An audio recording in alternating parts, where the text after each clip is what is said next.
Hairina Kamelia dari kelas 10-6 SMA Darul Ulum 1 Unggulan. Di sini saya akan menyampaikan pelajaran biologi dengan materi asam nukleat, DNA, dan RNA.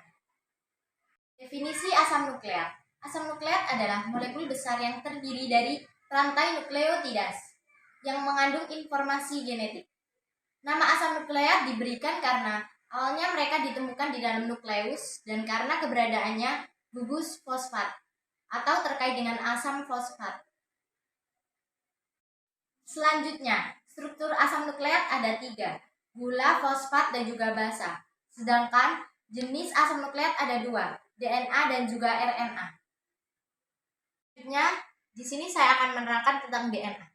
DNA adalah molekul genom yang mengandung informasi genetik. Informasi genetik ini untuk pewarisan sifat dari induk ke anak-anaknya yang dimiliki makhluk hidup. Struktur DNA. DNA terdiri dari 2 heliks polinukleotida yang saling melingkar dan ditahan oleh pasangan basa. Fungsi DNA ada 2. Yang pertama, mengontrol pewarisan sifat sintesis dan juga protein. Yang kedua, memainkan peran penting dalam replikasi sel. Lanjut kita ke RNA. RNA adalah molekul polinukleotida yang mengirimkan informasi genetik dari DNA ke seluruh sel. Struktur RNA. RNA terdiri dari 1 heliks polinukleotida yang terbentuknya bervariasi. Jenis RNA. Jenis RNA ada 3. Yang pertama mRNA, yang kedua tRNA, dan yang ketiga rRNA. DNA dan juga RNA. DNA. Yang pertama lebih panjang, yang kedua membentuk untayan ganda, yang ketiga terdiri dari basa adenin, guanin, sitosin, dan thymine. Sedangkan RNA lebih pendek. Yang kedua membentuk untayan tunggal dan yang ketiga terdiri dari basa adenin, guanin, sitosin, dan urasil. Untuk yang terakhir yaitu global important asam nukleat. Global important asam nukleat dibagi menjadi 3. Yang pertama kesehatan. Kesehatan mempunyai arti asam nukleat vital dalam diagnostik dan pengembangan obat-obatan. Yang kedua pertanian. Pertanian yaitu asam nukleat digunakan dalam pemulihan tanaman dan manipulasi genetik. Sedangkan evolution yang ketiga ini, asam nukleat membantu evolusi dan hubungan antara spesies. Demikian yang dapat saya sampaikan, semoga bermanfaat dan juga menambah wawasan. Dan akhirnya selamat tahun baru 2024. Sampai jumpa. Wassalamualaikum warahmatullahi wabarakatuh.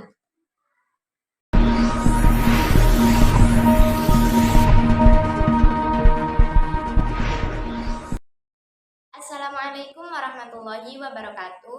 Nama saya Hairina Kamelia. Saya dari kelas 10-6 SMA Darul Ulum 1 Unggulan. Di sini saya akan menyajikan soal OSN biologi beserta penjelasannya. Selamat menyaksikan.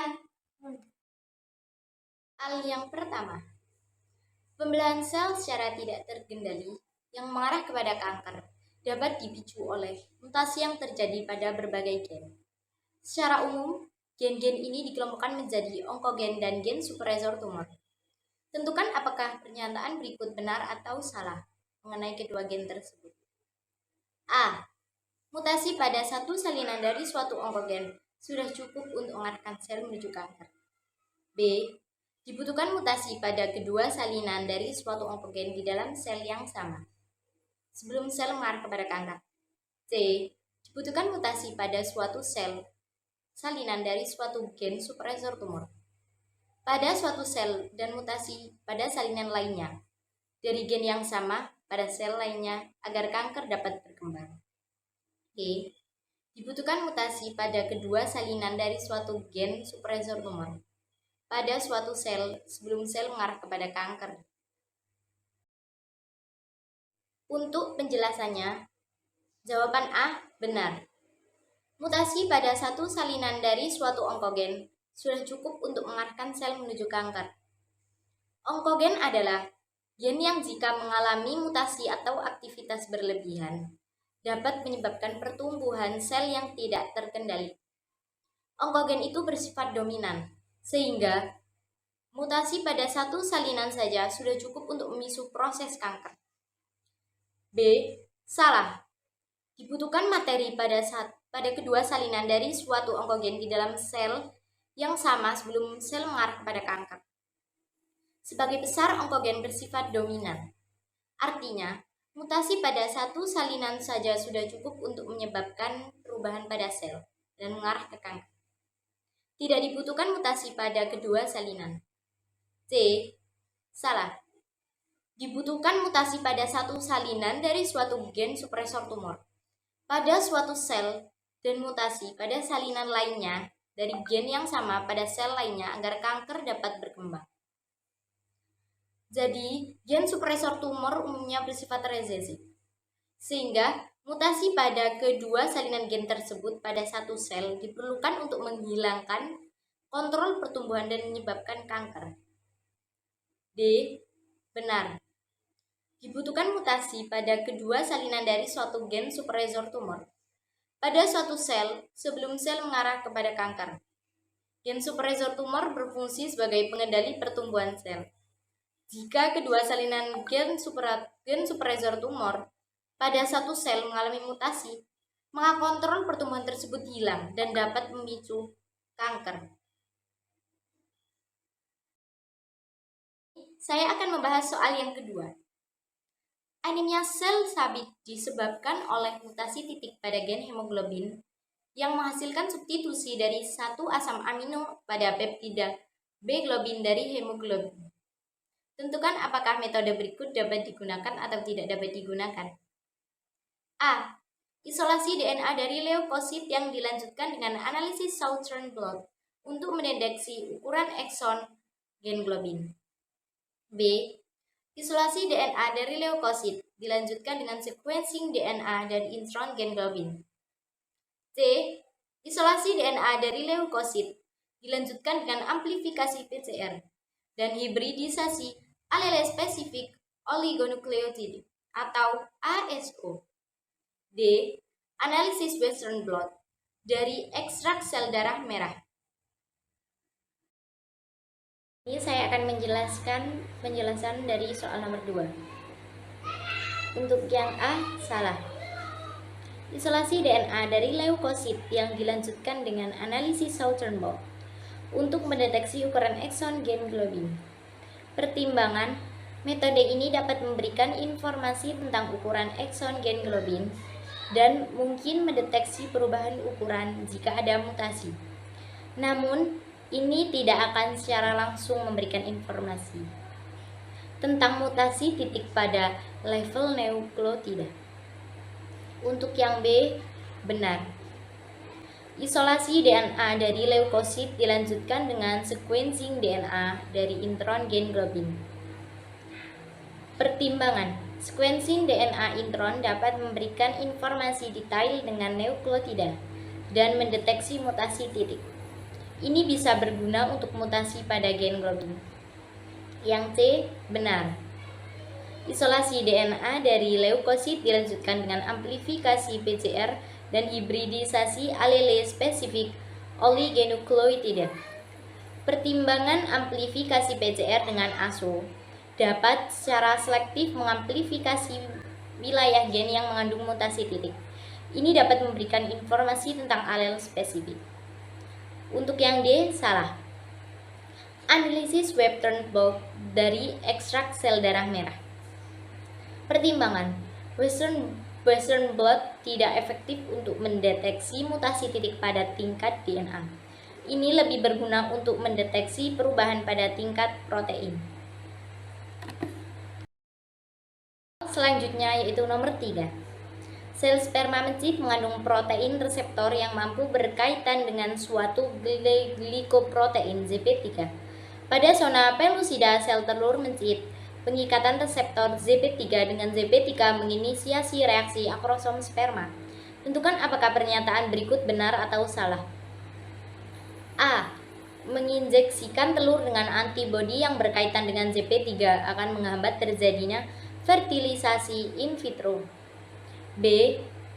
Menginkubasi sperma dengan ZP3 yang murni sebelum mencampurkannya sperma dengan sel telur akan menghambat fertilisasi in vitro. C.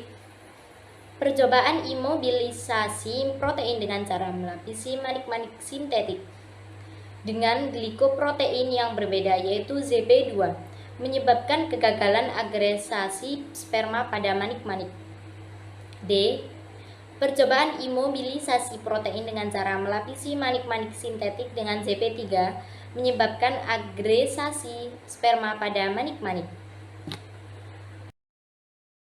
Ini penjelasan dari soal nomor 3. Yang A, benar. Menginjeksikan telur dengan antibodi yang berkaitan dengan ZP3 akan menghambat terjadinya fertilisasi in vitro. Karena ZP3 adalah glikoprotein yang terdapat pada zona pelusida telur. Antibodi yang berkaitan dengan ZP3 dapat mencegah sperma mengenali dari berikatan dengan sel telur. B. Benar. Menginkubasi sperma dengan ZP3 yang murni sebelum mencampurkannya dengan sel telur akan menghambat fertilisasi in vitro. Ini karena sperma telah berkaitan dengan ZP3 sebelumnya, sehingga mereka tidak dapat berkaitan dengan ZP3 pada sel telur. Untuk yang C, benar. Percobaan imobilisasi protein dengan melapisi manik-manik sintetik dengan glikoprotein yang berbeda yaitu ZP2, menyebabkan kegagalan agregasi sperma pada manik-manik. Ini menunjukkan bahwa reseptor sama berkaitan khusus dengan glikoprotein tertentu atau ZP3 dan tidak dengan yang lain atau ZP2. D. Salah. Percobaan imobilisasi protein dengan melapisi manik-manik sintetik dengan ZP3 seharusnya tidak menyebabkan agregasi sperma pada manik-manik. Sebaliknya, jika ZP3 dihadirkan sebelumnya dapat berikatan dengan ZP3 dan berkaitan lagi dengan manik-manik tersebut. Di sini saya akan menjawab soal nomor 4.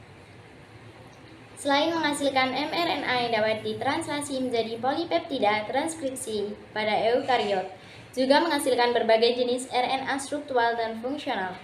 Misalnya tRNA berbagai jenis small RNAs dan rRNA seperti ditunjukkan pada gambar berikut.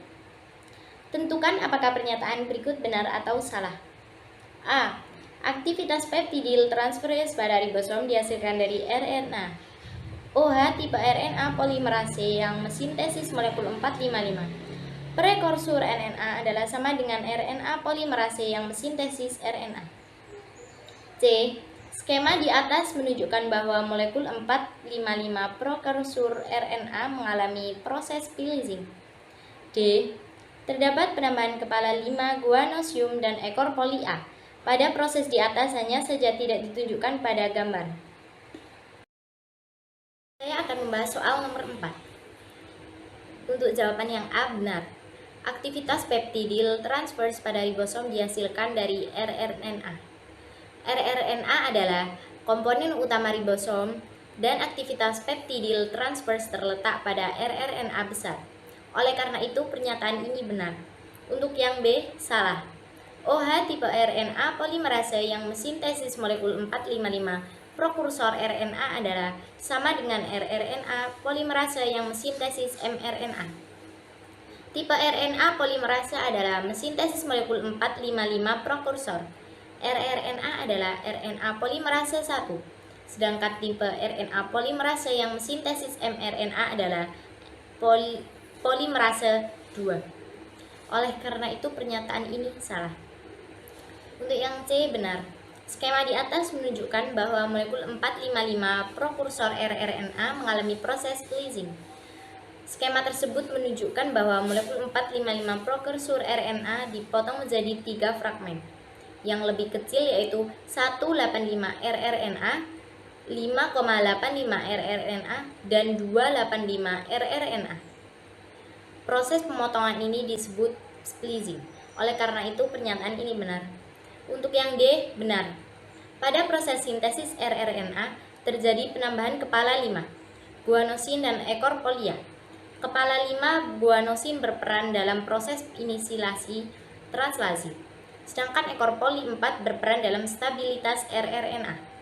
Namun, penambahan kepala 5 guanosin dan ekor poli A tidak diturunkan pada gambar. Oleh karena itu, pernyataan ini benar. Soal nomor 5. Amati gambar berikut ini. Diagram berikut menunjukkan kompleks translasi pada sel eukariot selama tahap elongasi. Tentukan apakah pernyataan ini benar atau salah. A. Label A menunjukkan posisi ditemukannya kepala guanosin pada mRNA. B. Label B menunjukkan arah pergerakan ribosom selama elongasi. Label C menunjukkan ujung karboksil dari polipeptida yang sedang disintesis. D. Label D menunjukkan 5 dari molekul tRNA. Dari soal nomor 5. A. Salah. Label A menunjukkan posisi codon pada mRNA. Kepala guanosin adalah gugus fungsional yang terletak pada ujung 5 dari mRNA. Oleh karena itu pernyataan ini salah. Yang B. Benar. Label B menunjukkan arah pergerakan ribosom selama elongasi. Ribosom bergerak dari ujung 5 ke ujung 3 dari mRNA. Oleh karena itu pernyataan ini benar. Yang C. Salah. Label C menunjukkan ujung amino dari polipeptida yang sedang disintesis. Ujung karbosil dari polipeptida yang sedang disintesis terletak di ujung lain dari ribosom. Oleh karena itu pernyataan ini salah. D. Benar. Label D menunjukkan ujung 5 dari molekul RNA. Ujung 5 dari molekul tRNA membawa asam amino yang akan ditambahkan ke polipeptida yang sedang disintesis. Oleh karena itu pernyataan ini benar. Soal nomor 6. Tentukan apakah pernyataan berikut benar atau salah tentang kloroplas. A. Kloroplas memiliki DNA linier yang terpisah dari DNA nukleus. B. Kloroplas dapat berfungsi di luar sel. C. Kloroplas memiliki ribosom sendiri dengan ukuran yang sama dengan ribosom pada sitosol. D. ATP yang dihasilkan oleh kloroplas dapat digunakan untuk aktivitas sel selain siklus Calvin. Pembahasan nomor 6. Pernyataan A. Kloroplas memiliki DNA linier yang terpisah dari DNA nukleus. Salah. Kloroplas memiliki DNA, tetapi strukturnya mirip dengan DNA bakteri, yaitu sirkular. Selain itu, DNA kloroplas terintegrasi dalam stromak. Nomor 7. Tentukan pernyataan berikut benar atau salah berkaitan dengan hubungan antara proses mikroevolusi dengan ukuran populasi. A. Proses seleksi alam akan berjalan lebih efektif pada populasi yang berukuran besar. B. Deleterious allele, alel dengan efek yang membahayakan, lebih mungkin terfiksasi. Frekuensi alel di dalam populasi sama dengan 1 pada populasi yang berukuran kecil. C. Pada populasi dengan ukuran yang besar kemungkinan perubahan frekuensi alel disebabkan karena proses yang random atau acak. D.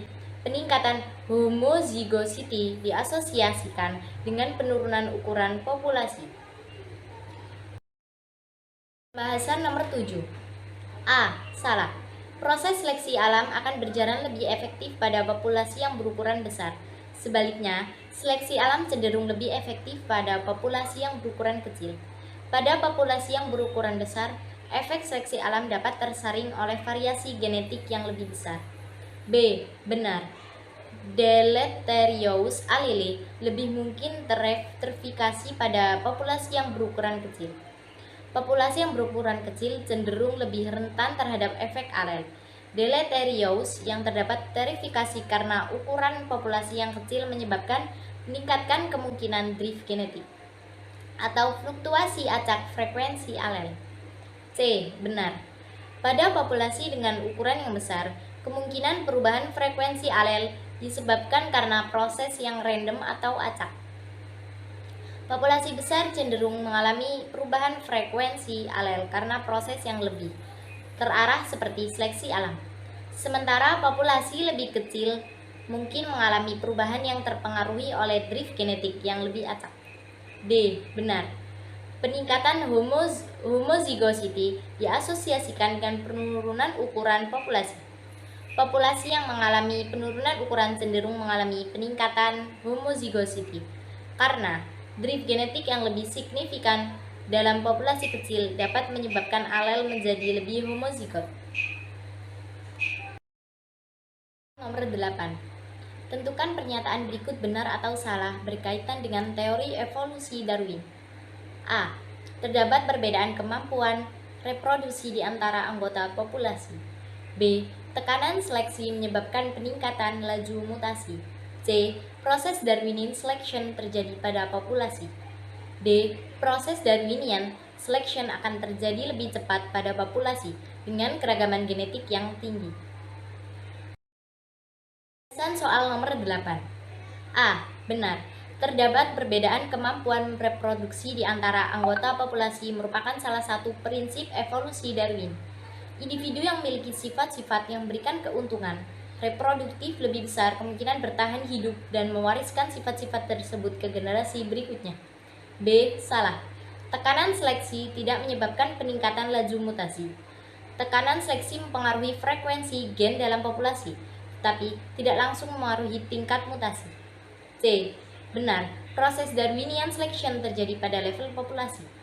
Populasi yang mengalami tekanan seleksi akan mengalami perubahan dalam frekuensi gen yang dimilikinya. D. B. Benar, proses Darwinian selection cenderung lebih cepat pada populasi dengan keragaman genetik yang tinggi. Populasi dengan keragaman genetik yang tinggi memiliki lebih banyak potensi untuk menghasilkan individu dengan sifat-sifat yang dapat memberikan keuntungan dalam menghadapi tekanan seleksi. Nomor 9. Studi perilaku hewan dapat dilakukan melalui pendekatan proximate caution dan ultimate caution. Tentukan apakah pernyataan berikut benar atau salah. A. Otot apa yang bekerja saat burung kolibri menghisap nektar merupakan contoh dari pertanyaan tentang proximate causation. B. Kapan waktu kritis dari kambing untuk mengenali induknya merupakan contoh dari pertanyaan tentang ultimate caution. C. Apakah tikus yang tidak dapat keluar dari ujian jalur berliku akan mewariskan gen mereka pada keturunannya merupakan contoh dari pertanyaan tentang ultimate caution. D. Jenis hormon apakah yang memicu proses courtship pada kadal merupakan contoh dari pertanyaan untuk mendapatkan proximate caution. Soal nomor 9. A. Benar. Pertanyaan tentang otot apa yang bekerja saat burung kolibri menghisap nektar merupakan contoh dari pendekatan proximate caution. Proximate caution fokus pada mekanisme fisik, neurobiologis, dan hormonal yang terlibat dalam perilaku hewan. B. Salah. Waktu kritis dari kambing untuk mengenali induknya adalah contoh dari pendekatan proximate caution. Ultimate caution berkaitan dengan pertanyaan tentang fungsi evolusioner dan adaptif dari perilaku.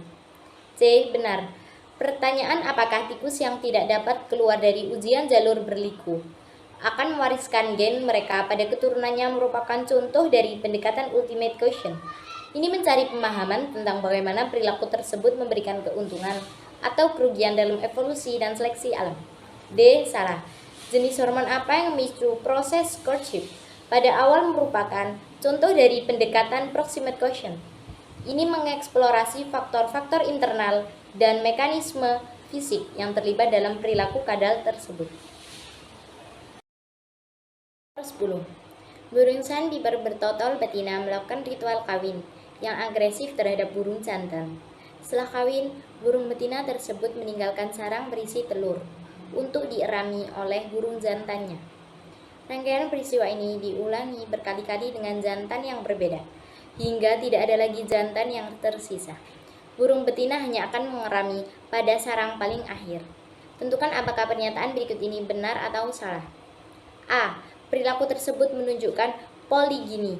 B. Burung betina memiliki motif yang lebih menarik dibandingkan burung jantan.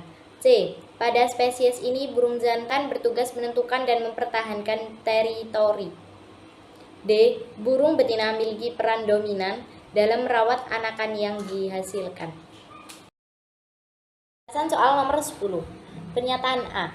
Perilaku tersebut menunjukkan poligini. Benar.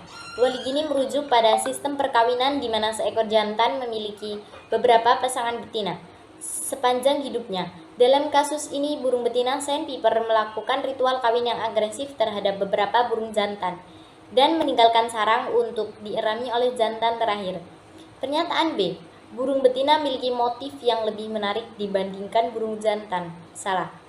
Biasanya dalam konteks biologi, motif yang menarik atau ornamen cenderung berkaitan dengan burung jantan.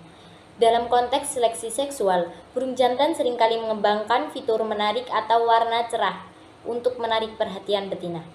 Pernyataan C. Pada spesies ini, burung jantan bertugas menentukan dan mempertahankan teritori. Salah. Dari deskripsi tidak disebutkan bahwa burung jantan sandpiper memiliki peran dalam menentukan dan mempertahankan teritori. Sebaliknya, fokus pada ritual kawin agresif dan peran burung betina dalam mengerami telur. D. Pernyataan D. Burung betina memiliki peran dominan dalam merawat anakan yang dihasilkan. Benar. Dari deskripsi terlihat bahwa setelah kawin, burung betina meninggalkan sarang berisi telur untuk dierami oleh burung jantan. Oleh karena itu, burung betina memiliki peran dominan dalam merawat anakan yang dihasilkan dari kawinannya dengan burung jantan tersebut. Sekian, terima kasih. Soal nomor 10. Pernyataan A. Perilaku tersebut menunjukkan poligini. Benar.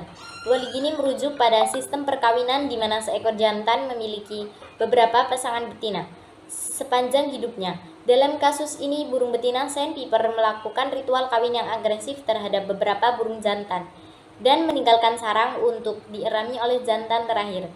Pernyataan B. Burung betina memiliki motif yang lebih menarik dibandingkan burung jantan. Salah. Biasanya dalam konteks biologi, motif yang menarik atau ornamen cenderung berkaitan dengan burung jantan. Dalam konteks seleksi seksual, burung jantan seringkali mengembangkan fitur menarik atau warna cerah untuk menarik perhatian betina. Pernyataan C. Pada spesies ini, burung jantan bertugas menentukan dan mempertahankan teritori. Salah.